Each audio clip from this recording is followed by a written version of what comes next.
Okay, guys, this is me, Yusuf Lenge, and I'm simply here to answer a question that came into me some time ago. It's an interesting question, and I know that it's going to um, make a lot of impact. What my response is going to be for a lot of people, because it is something that many people, plenty people, have found themselves stuck in, and it is a question about debt. This question here says, "Hello, Yusuf. I work with the state government, and my salary is about 50,000 naira monthly. The problem is that I'm always in debt. At the moment, I owe over 250,000 naira. I've been embarrassed several times, and I usually simply borrow from one person to pay the other. Please help me." From someone called John. So I'll keep the second name for privacy sakes. On the one hand, I understand that debt is a very difficult situation to find yourself in.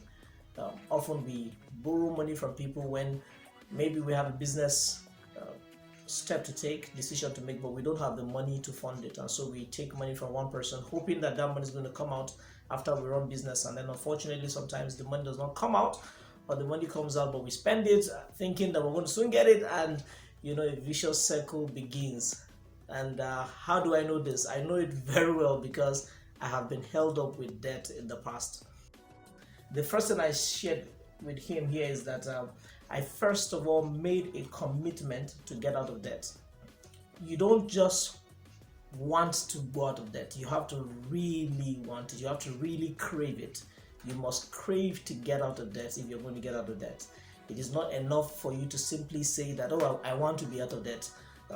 It's not enough. It has to really be a very strong desire, because you see, falling in debt may simply be that you have a very bad habit that you need to correct. If you're going to correct that habit, then you actually have to have a very strong desire to break away from it, just like every other habit. Because if you don't have a strong desire, you will have relapse. There'll be a time where an opportunity will come for you again to borrow that money, and then you're going to take it. Believe me, you're going to take it, because the needs that will come at you will look as though they are too big for you not to take debt. So that's the first thing I had to make a firm commitment to get out of debt. The second thing is to spend less than you want to spend. I don't know if you have itchy fingers, when money comes into your hands, you just want to spend it. I've experienced that before. There are times where, look, as long as it's in my pocket, look, if I liquefy it, I'll spend it. And unfortunately, these days, even if it's not liquid, it's easier to even spend with your mobile devices. You see, Yusuf Lenge has this new ebook, and he's telling you this is the best ebook he has ever written, and you want to spend that 1,000 naira, that 1,500 naira. But always spend less than that, because if you spend less than that, you have a chance of getting extra money so that you can solve the debt problem that you're in. And then number 3 I have here is that don't buy brand new things. Now, this will sound very funny to some people, but I often resort to this when I know that I'm in debt and I cannot afford to not get out of debt. I am firmly committed to ensuring that I'm out of debt. I don't go for the brand new stuff. So you're going to buy a new phone, and maybe that phone is 70,000 naira. Look for the fairly used phone. It may be around, you may cut down 25,000 out of that amount.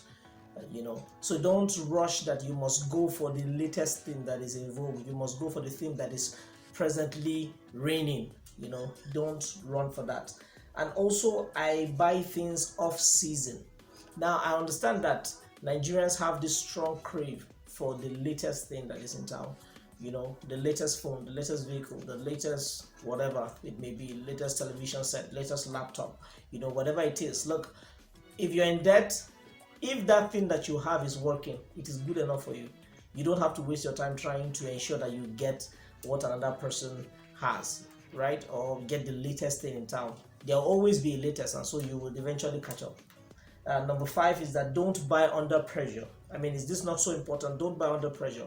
There are times where you walk in the supermarket and it's as if the things that are on the shelf are actually calling you. Spend, come and pick me up, come and pick me up, come and buy me, come and buy me. And of a truth, those things stacked up in the supermarket are intentionally displayed in a way that will be attractive. It's a business, and so the intention is to pull you into spending.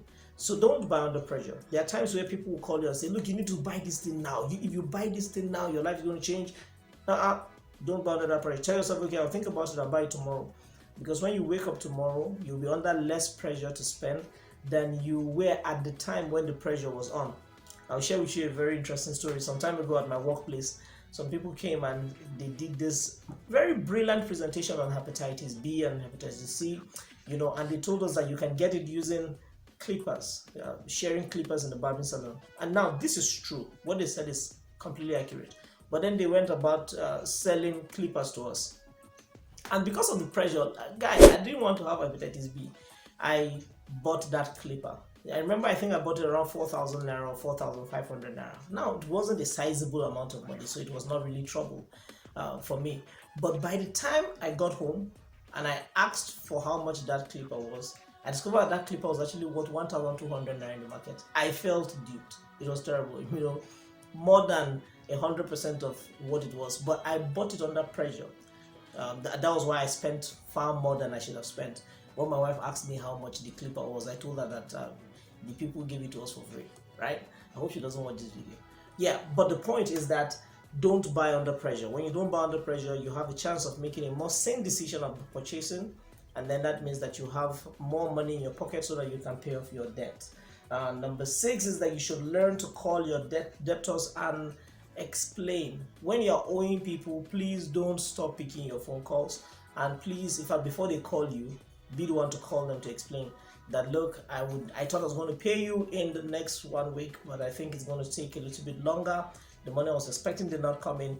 If you are calling, they know that you are not running away, and they know that you're actually going to pay eventually. But if you don't, you keep your phones away, and every time they call you, you don't pick your call, and you seem to be very angry whenever. Remember that you were not angry when you were pleading for the money, right? So please don't stay away from them.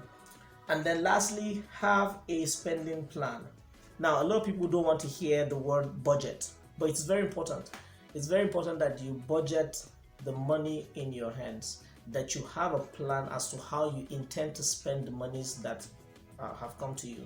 So you don't simply just throw out monies as a demand comes or as you get under pressure, but you already know that I need to save out this amount of money for this, I need to save out X amount of money for this, I need to ensure that this one goes to this. So if you have a spending plan, if Yusuf just bumps on you and says, guy, give me that 5,000 naira now, you know that 5,000 naira has already been allocated to something else.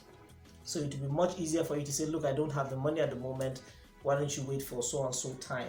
So you need to get out of debt. If you need help in getting started with a plan, that's like a budgeting plan, right? If you're not sure that your budget is realistic, you can contact me or any other Big Goal trainer. Just simply go to the group on Facebook, Grow Your Business with Yusuf Lenge, and send me a message, a direct message or something, right? Or any of the admins there, and it will get to me, and I think I should be able to help you with a budget for your money. So it is important that you get out of debt.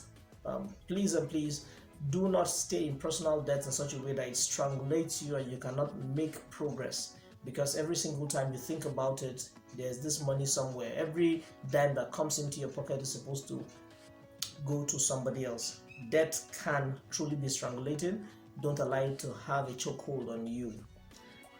Well, I hope that you enjoyed this session. It is important that you get out of debt. There is a challenge that we're doing at the moment, and it is about setting your business goals, how you can set the best business goals. And it's actually from my latest ebook, How You Can Set Business Goals. So you can pick up a copy of that book. It's just 1,000 naira. And if you pick up the book, you automatically get into this challenge. And in this challenge, we're looking at how you can frame up the best business goals for 2020 and even the years ahead. It is not just about this year, even the years ahead for you. So 1, it would be good if you're already in business, and 2, pick up the book, How to Set Business Goals, and 3, you automatically become a part of the challenge. And in that challenge, for those who really do make it through, I'm going to help guide you in a step-by-step process of how you can set your business goals for this year and the years ahead. See you next time.